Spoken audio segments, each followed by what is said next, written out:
नमस्कार, आप देख रहे हैं सोना न्यूज टीवी। तो चलिए रुक करते हैं आज की प्रमुख और बड़ी खबर पर। नमस्कार, आप देख रहे हैं सोना न्यूज झारखंड और मैं हूं आपके साथ शिखा शुक्ला। बढ़ते हैं खबर की ओर। रांची जिले के डीएमओ अबू हसन ने सोमवार को सिल्ली क्षेत्र के कई बालू घाटों का निरीक्षण किया। इस दौरान उनके साथ सिल्ली अंचलाधिकारी और थाना प्रभारी दिनेश ठाकुर भी मौजूद थे। चलिए आपको दिखाते हैं ये रिपोर्ट। रांची डीएमओ अबू हसन के नेतृत्व में प्रशासनिक टीम ने राजू नदी पर स्थित झाबरी पुल और चौकेस रिंग के विवादित बालू घाट का निरीक्षण किया। इसके बाद उन्होंने शाम नगर घाट का भी दौरा किया, जहां हाल ही में जेएलकेएम पार्टी के नेता देवेंद्र महतो और ग्रामीणों के बीच बालू उठाव को लेकर विवाद हुआ था। मामले में सिल्ली थाना के केस भी दर्ज हुआ था। निरीक्षण के दौरान डीएमओ ने स्पष्ट निर्देश दिए कि बालू का उठाव केवल वैध तरीके से ही किया जाएगा। का निरीक्षण किया आप आज आके, क्या क्या देखा आप? पेपर में आया था आर्टिकल की राड़ू नदी के नीचे से बालू का उत्खनन हो रहा है, जिसकी वजह से पुल कमजोर हो रहा है। तुम लोग आके देखिए तो यहाँ पे जो नियमता जो है कि 500 मीटर पे नहीं होना चाहिए अप स्ट्रीम और डाउन स्ट्रीम में। तो हम लोग जो देख पा रहे हैं यहाँ खड़े होकर, तो अप स्ट्रीम में भी नदी में घास उगा हुआ इसी प्रतीत होता है और माइनिंग एक्टिविटी भी नहीं देख पा रहे हैं। अप स्ट्रीम में भी नहीं है, डाउन स्ट्रीम में भी आप देखिएगा तो नदी तट पे घास जमा हुआ है, जिससे प्रतीत होता है कि यहाँ पे माइनिंग एक्टिविटी 500 मीटर के दायरे पे।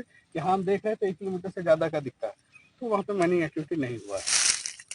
बात रही पुल की, तो पुल 2002 में बना है। उस वक्त की परिस्थिति कुछ और रही होगी। नदी तट में जो बालू का जमा होगा उस वक्त ज़्यादा होगा। अभी क्या है कि बारिश की वजह से बालू एक जगह से दूसरी जगह बह के जाती है, उसकी वजह से भी प्रभाव हुआ होगा कि, और ये जो एरिया है डाउन स्ट्रीम एरिया है, इसका पूरा ग्रेडियंट स्लोप है, तो बालू निश्चित रूप से यहाँ से बह के उधर आगे जाती होगी। बाकी टेक्निकल इवेल्युएशन की ज़रूरत है। इसमें जो इसका जो हुआ है, दुष्प्रभाव हुआ है, तो उस पर टेक्निकल इवोल्यूशन का ज़रूरत है। वो इवोल्यूशन करके इसकी मरम्मत की कार्रवाई करनी चाहिए। जो अवैध बालू का कारोबार के बारे में जैसे होता है सर, तो क्या अवैध बालू का कारोबार हो रहा है इस क्षेत्र में? हम लोगों की जानकारी में अवैध बालू का कारोबार का संज्ञान में नहीं है, और नित्य प्रतिदिन हम लोग आते हैं और कार्रवाई करते हैं।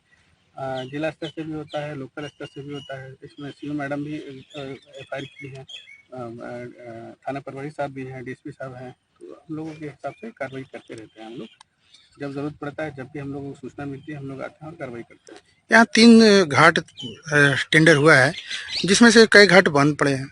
बंद होने का वजह मतलब उठाव नहीं हो रहा है। थोड़ा लोकल स्तर पे है, लोगों में जागरूकता का अभाव है। वो सोचते हैं कि बालू चला जाने से मेरा नुकसान होगा, ये राज्य की संपत्ति। हम लोग को थोड़ा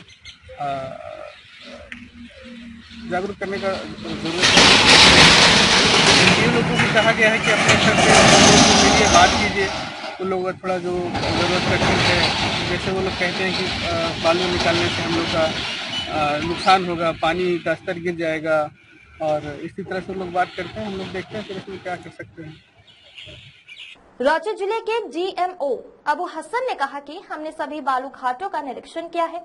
संचालकों को निर्देश दिए गए हैं कि वो केवल वैध परमिट के आधार पर बालू उठाव करें। जो लोग अवैध तरीके से बालू उठाव या बिक्री कर रहे हैं, उनके खिलाफ सख्त कार्रवाई होगी। उन्होंने क्षेत्र के आम लोगों से भी अपील की है कि यदि कहीं भी अवैध बालू कारोबार होता दिखे तो इसकी सूचना तुरंत प्रशासन को दे। झाबरी पुल के जर्जर होने को लेकर भी डीएमओ ने स्थिति स्पष्ट की है।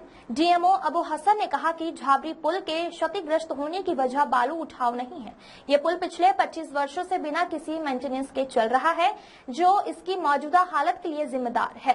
प्रशासन ने साफ कर दिया है कि अब बालू घाटों पर सख्त निगरानी रखी जाएगी। अवैध कारोबार को रोकने के लिए लगातार निरीक्षण और कार्यवाही की जाएगी। तो ये थी सिल्ली से जुड़ी बड़ी खबर, जहां प्रशासन अब अवैध बालू कारोबार पर पूरी तरह सख्त नजर आ रहा है। आगे की अपडेट्स के लिए बने रहिए हमारे साथ और देखते रहे सोना न्यूज झारखंड। सिल्ली से विनोद बनर्जी की रिपोर्ट।